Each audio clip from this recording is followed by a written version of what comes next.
Hello guys, welcome back to my YouTube channel. आज हम लोग बात करेंगे ऑटमन सॉन्ग, जो कि सरोजनी नायडू द्वारा लिखा गया एक लिरिक पोयम है। तो चलिए बात करते हैं। Autumn song is a lyric poem. It is written by the Indian poet Sarojini Naidu. Autumn song एक लिरिक पोयम है, इसे इंडियन पोएट सरोजनी नायडू द्वारा लिखा गया है। It was published in her poetry collection the Golden Threshold in 1905। और इसे 1905 ईस्वी में सरोजनी नायडू का एक पोइट्री कलेक्शन था जिसका नाम है द गोल्डन थ्रेशोल्ड। इसमें पब्लिश किया गया इसे 1905 ईस्वी में। This poem is deeply emotional lyric. और ये जो पोएम है वो एक लिरिक मतलब भावनात्मक लिरिक पोएम है। That express the poets feelings of loneliness and sadness during the ottoman season. और ऑटमन सीजन के माध्यम से जो कवि है सरोजनी नायडू, वो अपने मन की उदासी और अकेलेपन की भावना को व्यक्त करती है।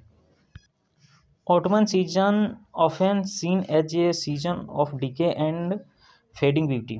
और ऑटमन सीजन को अक्सर मुरझाने वाला यानी डिके वाला सीजन माना जाता है, क्योंकि उस टाइम जो है सभी पेड़ की पत्तियां जो झड़ने लगती है।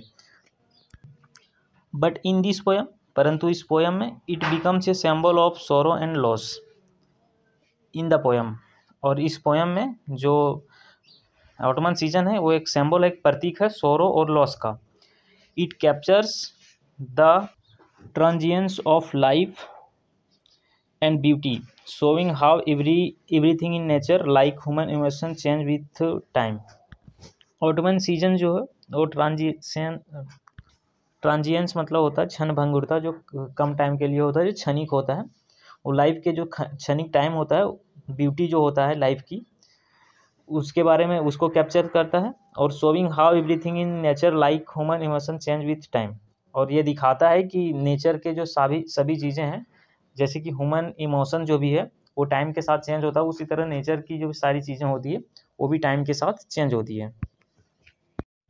Sarojini Naidu is one of India's most popular poets and ये prominent freedom fighter. Sarojini Naidu जो है वो इंडिया के one of the most popular poet रहे हैं और प्रमुख फ्रीडम फाइटर में से एक रहे हैं। She is widely known as the nightingale of India and Bharat Kokila. और इसे भरत कोकिला और नाइटिंगेल के नाम से भी जाना जाता है।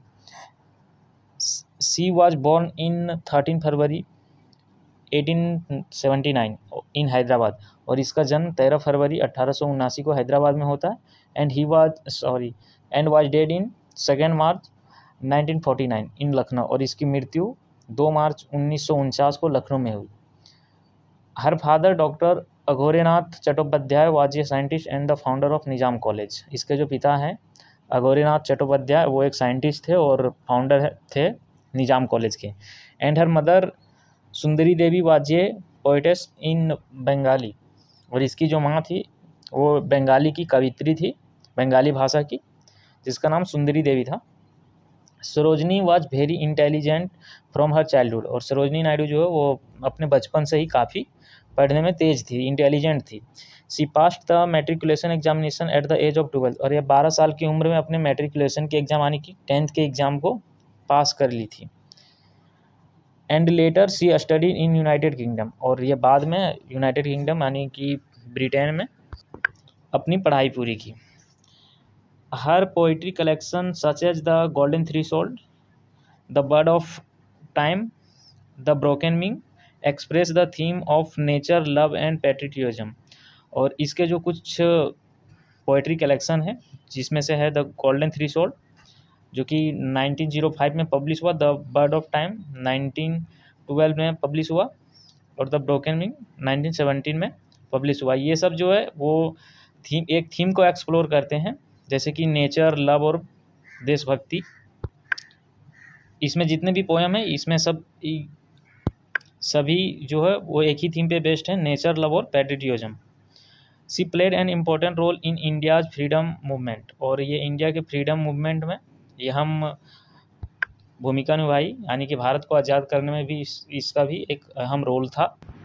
After India gained independence, Sarojini Naidu became the first woman governor of an Indian state, the governor of Uttar Pradesh. और भारत को आज़ादी मिलने के बाद सरोजनी नायडू को एक भारत के एक राज्य का राज्यपाल बनाया गया। राज्यपाल ऑफ मतलब गवर्नर ऑफ उत्तर प्रदेश का राज्यपाल बनाया गया। हर अदर वर्क्स आर, इसके कुछ और अदर वर्क्स हैं वहाँ जो भी बात के पोइट्री कलेक्शन उससे अलग हैं। The feather of the dawn 1961, in the bazaars of Hyderabad, Indian weavers, the gift of India, Coromandel fishers, etc.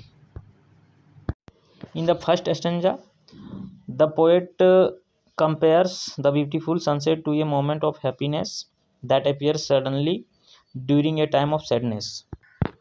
जो कवि है सरोजिनी नायडू वो सूर्यास्त को इस तरह से दिखाती है जैसे लगता है कि दुखों पर एक आनंद सी मतलब एक हैप्पीनेस, अचानक से एक हैप्पीनेस पड़ गई हो। It brings comfort and beauty even when everything else feeling gloomy.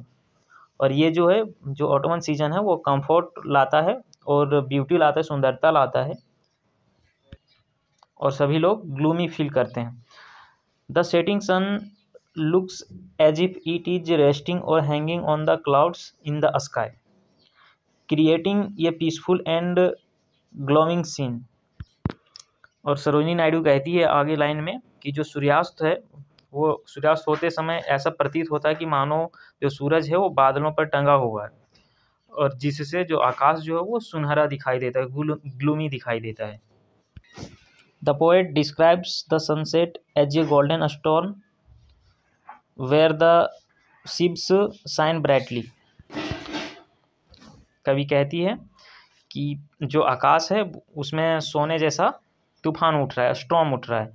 और शिप्स मतलब होता है कि बंडल ऑफ हार्वेस्टिंग, जो क्रॉप्स जो होते हैं, जो भी फसल होते हैं, जो कि सुनहरे फसल के जो गुच्छे होते हैं वैसा दिख रहा है। It symbolize the golden light spreading across the sky.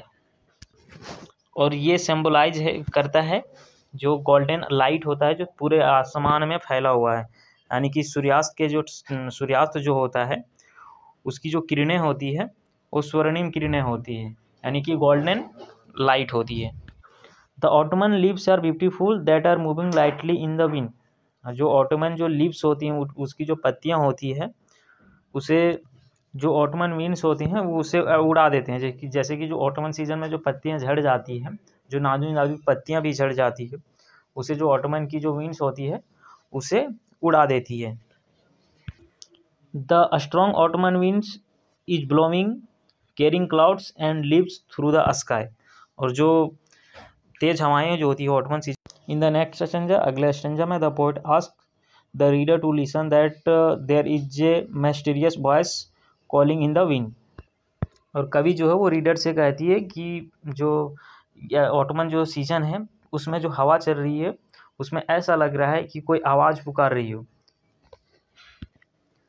The wind seems to speak directly to the poet's heart as if nature is communicating with her feeling.